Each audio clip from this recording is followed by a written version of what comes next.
In this video, I'm going to walk you through the start to finish process that I used for creating this Celtic weave design. This pattern could easily be utilized as a ring band, or maybe as the walls of a bezel for a pendant.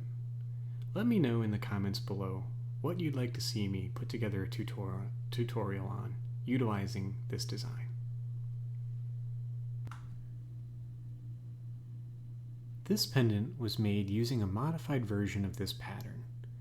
If you'd like to see the full start to finish process of this piece, check out the link for my Patreon in the description below. The materials that I've prepared for this project are two 18-inch segments of 20 gauge half round in dead soft, two 5-inch segments of 21 gauge square in dead soft, and four 5-inch segments of 20 gauge round, also dead soft. I'm using two different pairs of pliers and one pair of cutters for this video. My cutters are ultra flush. I have a pair of flat-nosed pliers and a pair of parallel action pliers. To hold our wires as we begin the weave pattern, I'll be using this wooden ring clamp. I'll place the link for all of the tools that I use in the description of the video below. To begin our weave, I'm going to take our 4 round wires and place them with about 1 inch into my ring clamp. To secure them, I'll firmly place the wedge into the opposite side. In order to help illustrate the pattern as we weave, I've marked each of my wires with a color, starting with blue 1 on the left and ending with black 2 on the right. To begin our weave, we're going to start with blue 1, bringing it over the top of blue 2 and blue 1, and out to the side on the inside edge of black 2. Next, we'll bring black 2 over blue 1, parallel to our 3 wires here.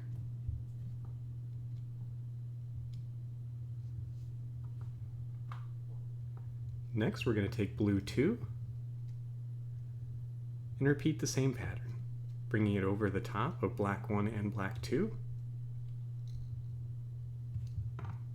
and then taking blue 1 and bringing it over the top of blue 2.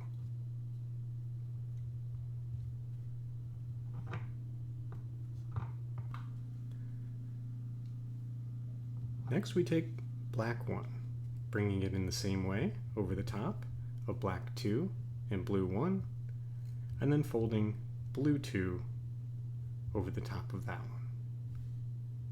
We're going to repeat the same process, and now we're back at the beginning. At this point, we've taken every wire through the pattern. I'm going to go ahead and repeat the same process all the way through until we're back at the starting point once again.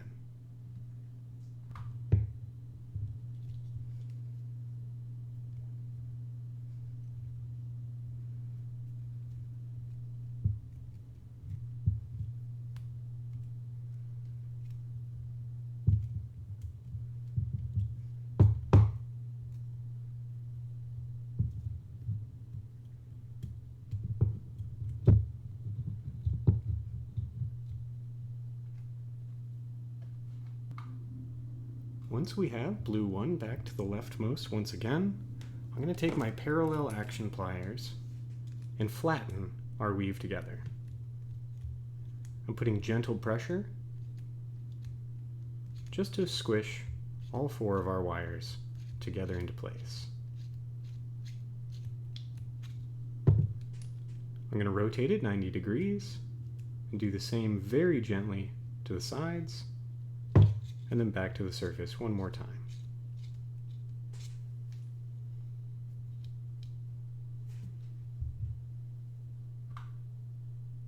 With our weave complete for now, I'm going to set this off to the side and work on our squares. Taking one of our squares and one of our half-round sections, I'm going to wrap 5 coils of the half-round around the square with the flat side facing towards me and off to the right.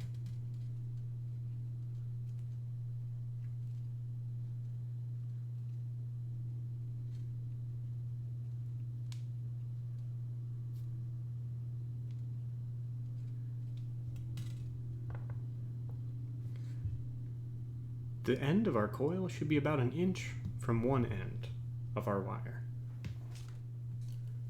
From here I can flatten the half round to the shape of the square to prevent it from spinning.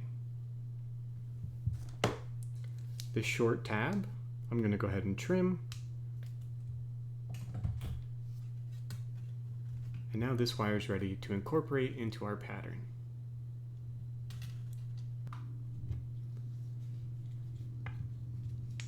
To connect our square, I'm going to release our rounds from our clamp and place it along the outside edge of our pattern.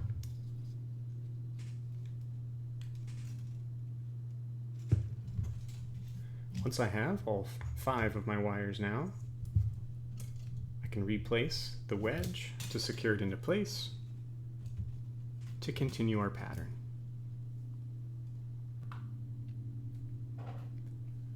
From here we're going to take our half round and coil it into the center of each of these sections on the braid. In between each connection, we'll be coiling just around the square. To make it easier to visualize, I've taken a washable marker and just put a dot on each section of the braid where the half round will pass through. We're going to take the ending of our half round and go ahead and pass it through that section now.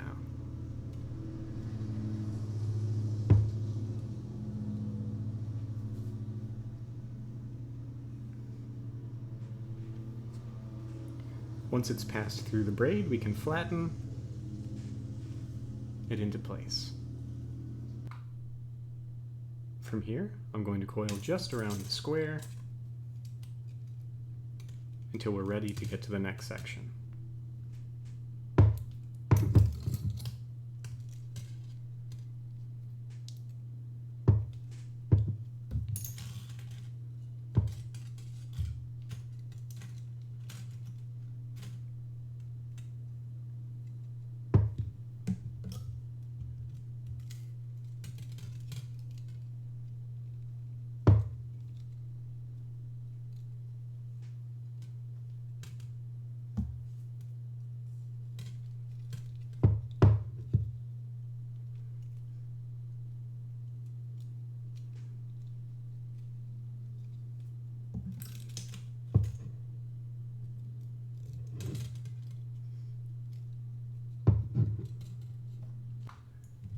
Once we've coiled enough half round to be level with our next section of braid to pass through, we can go ahead and bring it through one more time.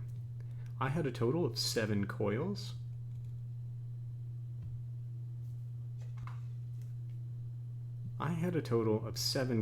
Around just the square before reaching the next point in the braid. Depending on how tightly you've woven this, your number may vary slightly. To continue the pattern, we'll pass our half round through,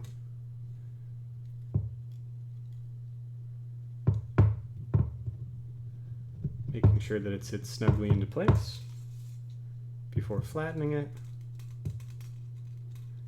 and coiling an additional 7 times around just the square from here. With my coils already in place around the square, I'm going to repeat the same process all the way through until we reach the end of this piece of square. I went ahead and repeated our pattern. Every 7 coils around just the square, 1 coil connecting it to our weave. As you're coiling the half round, it's important to try to keep these coils as neat and even as possible, with the flat side always facing inward.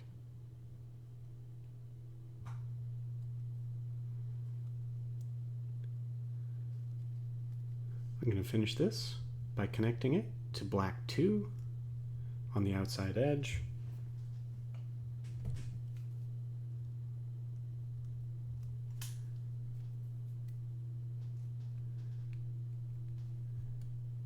And then doing 5 coils around just our square.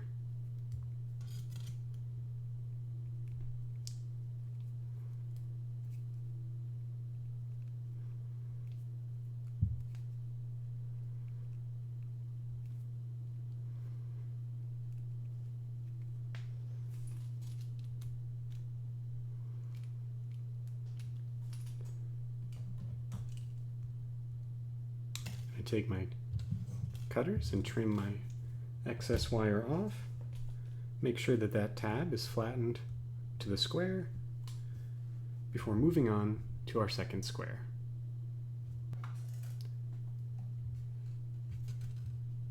We're going to prepare our second square in the same way.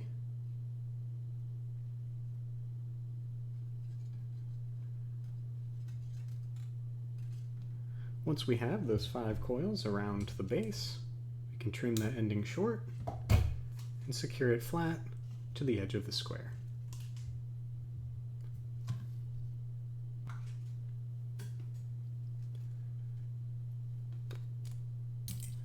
We're going to place this square on the opposite side into our clamp.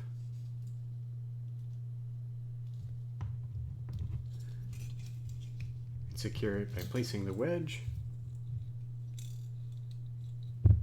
Be ready to go. As we move forward, I'm going to go ahead and flip my whole structure over. This is easiest for me to work from left to right as someone who's right-handed. If you're left-handed, leaving it the opposite direction where you can work from right to left will make this far easier for you. I went ahead and marked the position where our half round will come through our weave. Coming straight through from the back, we'll pass it through our first section.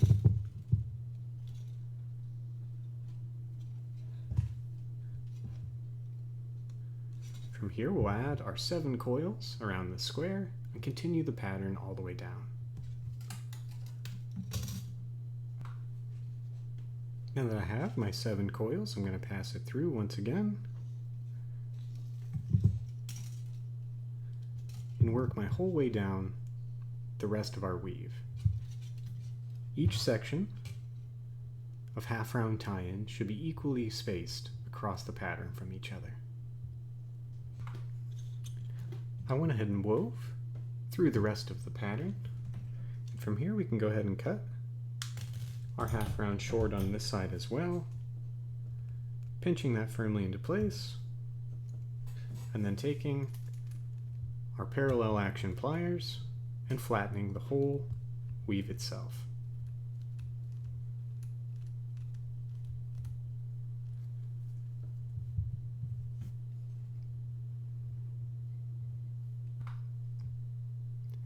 And here we have our finished weave. I went ahead and just cut the ending short to make it look neat, but you could leave those endings longer to incorporate this into your piece. A special thank you goes out to all of the names on the screen for supporting this channel through Patreon. What I am doing would not be possible without your support. If you're interested in helping support the channel, follow the link in the description below this video. If you found this video helpful, leave me a like on the video. This helps me a lot with the visibility of my videos in YouTube's algorithms. To be the first to know when I upload new content, go ahead and subscribe to my channel and hit the bell to be notified when new videos are available. Thank you for watching, and happy wrapping.